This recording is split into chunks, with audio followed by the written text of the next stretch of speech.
jungle is jumping with the behind-the-scenes story of Walt Disney's masterpiece, The Jungle Book. Rudyard Kipling's 1894 classic first caught Walt's attention in the late 1930s, but Disney didn't acquire the film rights until 1962. The Jungle Book was the last animated feature that Walt Disney personally supervised.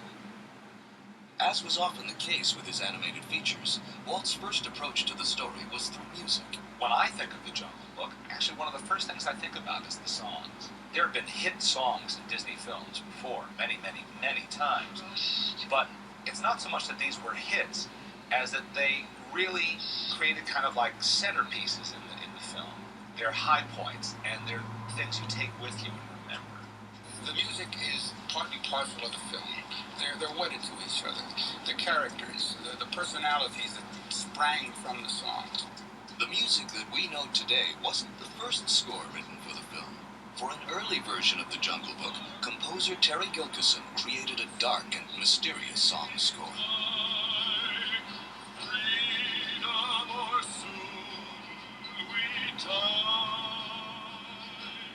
At the same time, veteran storyman Bill Peet created a lush and moody visual approach to the classic story, firmly based in Kipling. But it seemed that this literal approach to the story wasn't what Walt had in mind. All the initial development was abandoned, except for one song. All the bare necessities, the simple bare necessities. Forget about your worries and your strife. Walt called on staff songwriters Robert and Richard Sherman for a fresh musical start. We have one wonderful song called The Bare Necessities that Terry Gilkyson wrote. We said, great, so what do you want us to do? He said, well, I want you to do all the other songs in the picture. But there's one very good song in it, and it's a wonderful song. And so that's the one remaining song from the original version. All the other 5 were written by Bob and myself.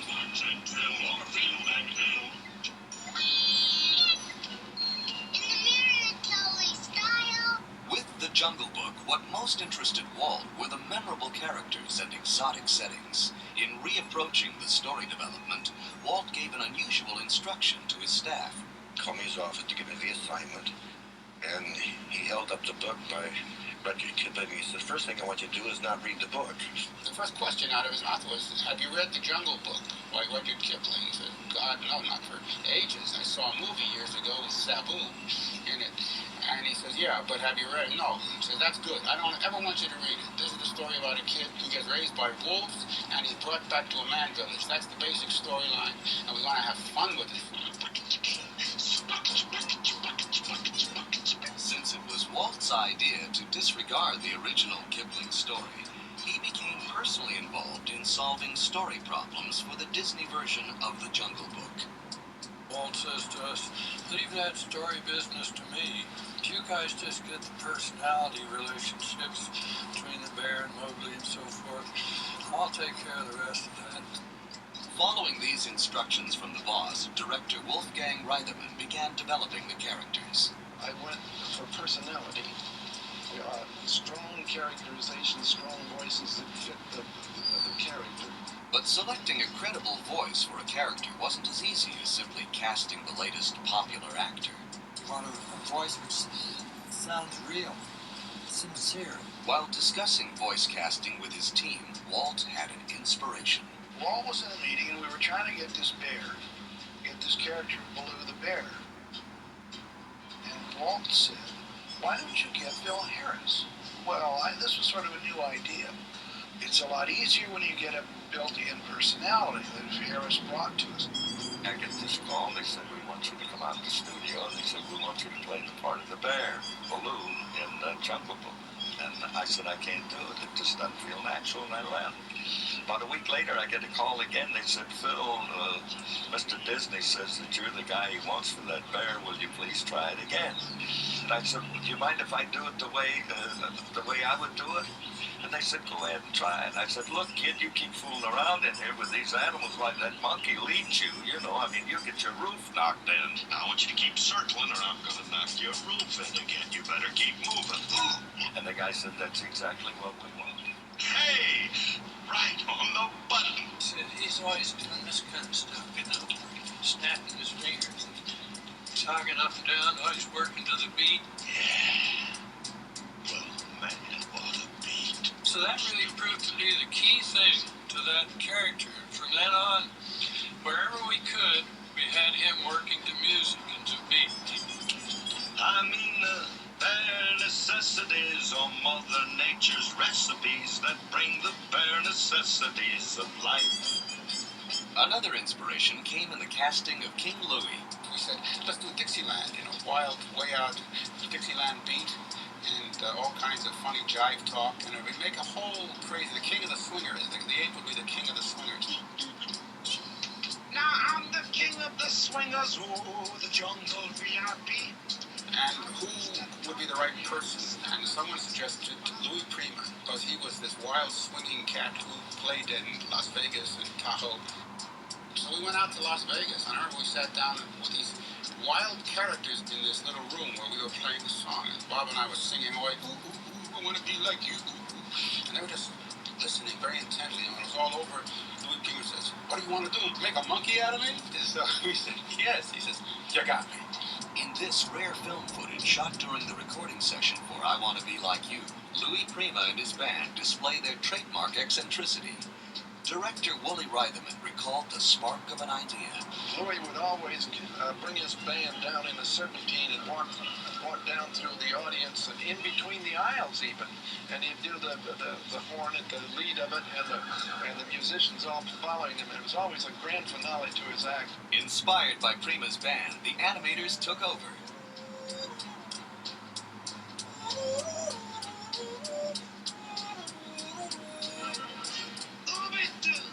I want to be like you. I want to walk like you. Talk like you. You say it's true. Can they like me? Can learn to be human too. The unconventional approach to voice casting continued with the villainous tiger, Shere Khan. An extraordinary performance. We wanted a sinister type character, a menace, to help build our story and avoid getting in trouble with him. They were thinking of a kind of a Jack Palance type, straight, evil character who was going to kill this kid, and maybe enjoy him for dinner. Ken Anderson made one drawing that he was thinking of a Basil Rathbone, kind of a supercilious, above it all tiger. How interesting. So I made these drawings of the tiger with that attitude, supercilious, so confident of his power, so confident of his ability that he didn't need to rant and roar. And showed it to Walt the next day, and he said, hey, that's it. He said, I know who that is. That's George Sanders. He said, he's a friend of mine. He'll do it. Who better than George Sanders, who was the master of urbane, suave, subtle villainy on screen? Let me show you how it works. I can't be bothered with that. I have no time for that sort of nonsense. Some other time, perhaps. He grabs him by the throat and then scratches him with his claw up his nose, up his nostril, and it's just terrible. But he's being so terribly polite and sympathetic. The voice of Ka was provided by veteran Disney voice actor Sterling Holloway, who had played Mr. Stork in Dumbo.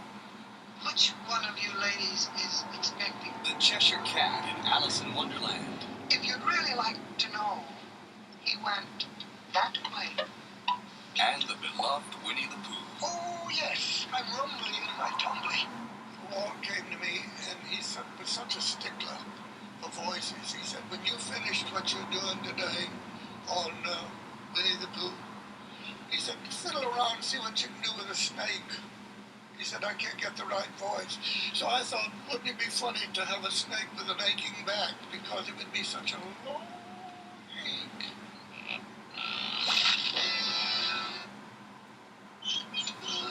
This is going to slow down my slip.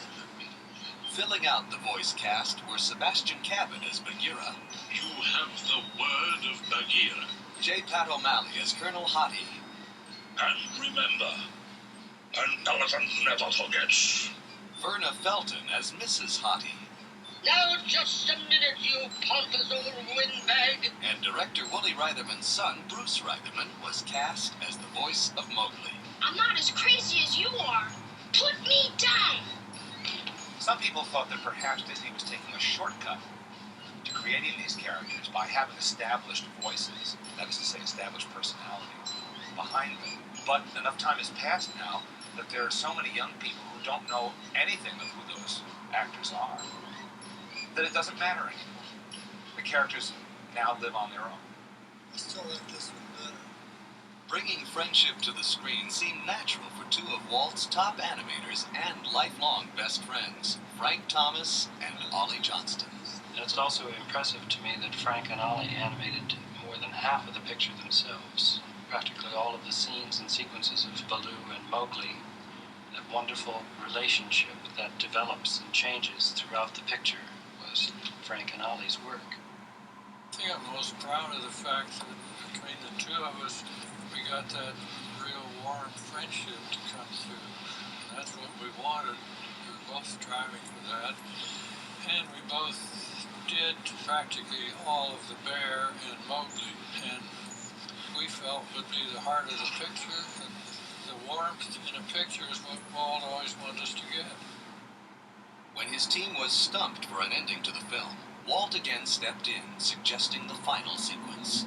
He came up and improvised this ending, which is the one in the reel now where the boy meets the girl. This is what makes it go back to the man village. She did that on purpose, obviously. And we all agreed that if he sees a beautiful little girl from the man village, that eternal siren song would pull him in. And as soon as we said the eternal siren song, we said, we're going to write a song for this. I must go to fetch the water till the day that I am grown. We had a meeting, and Walt Disney and all the other wonderful people were there, and we played it and showed the storyboards, and Walt said, well, that's the ending of the picture. That was it. First heard him talk about that, I thought, gee, that's tacked on. But they gave it to me to do. And the more I fooled with it, the more I thought, God, that's a great idea, you know. And I loved the little girl, and I loved the way she would entice him. So the whole thing worked great as far as I was concerned. And it gave a wonderful ending to the picture. Sadly, Walt Disney would not live to see this happy ending. He passed away shortly after making this final story suggestion. Jungle Book, of course, was a very important and pivotal picture. Walt Disney died during the making of it, so the 9 little men were on their own, and had that film failed, I think that Disney Animation might very well have gone down the tubes. Executives were talking about phasing it out. Costs too much money. Anyway, there's nobody to take over. You'd have to rebuild the whole team. Disney executives took notice when The Jungle Book premiered and was an immediate blockbuster hit. The management started getting on us and said, what are you guys doing sitting around? Why aren't you getting some new guys in here? There's not going to be anybody to animate this next picture. Though it was the end of an era at the Disney studio, in many ways it was a new beginning. Because of the success of The Jungle Book, the Disney studio began its first formal recruiting and training programs for a new generation of Disney animators, and a triumphant future lay ahead.